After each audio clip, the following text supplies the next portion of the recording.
জামায়াতে ইসলামীর আমির ডক্টর শফিকুর রহমানের x ID হ্যাকডের ঘটনায় যথেষ্ট প্রমাণ পাওয়ায় রাষ্ট্রপতি কার্যালয়ের সহকারী প্রোগ্রামার সরওয়ারে আলমকে গ্রেপ্তার দেখানো হয়েছে। রাতে ডিএমপি মিডিয়া সেন্টারে এক সংবাদ সম্মেলনে কথা জানান ঢাকা মহানগর গোয়েন্দা পুলিশের অতিরিক্ত কমিশনার শফিকুল ইসলাম। তিনি বলেন, গ্রেপ্তারকৃত সরওয়ারে আলমের কম্পিউটার ও মোবাইল ডিভাইস ফরেনসিক পরীক্ষার জন্য ল্যাবে পাঠানো হয়েছে।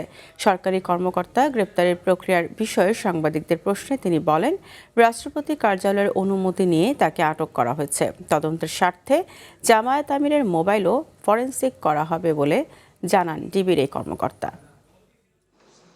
নিবিড় তদন্তের জন্য মামলাটির তদন্তভার ঢাকা মহানগর গোয়েন্দা পুলিশের উপর ন্যস্ত করা হয়েছে। জিজ্ঞাসাবাদের জন্য আনিত ব্যক্তির কর্মস্থল হতে তার ব্যবহৃত মোবাইল ফোন, কম্পিউটারের হার্ড ডিস্ক এবং অন্যান্য ইলেকট্রনিক সামগ্রী জব্দ করা হয়েছে। স্বচ্ছ ও নিরপেক্ষ তদন্তের স্বার্থে জব্দকৃত আলামতসমূহের ফরেনসিক পরীক্ষা করা একান্ত প্রয়োজন।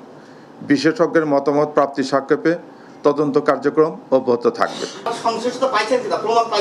যথেষ্ট প্রমাণ আছে।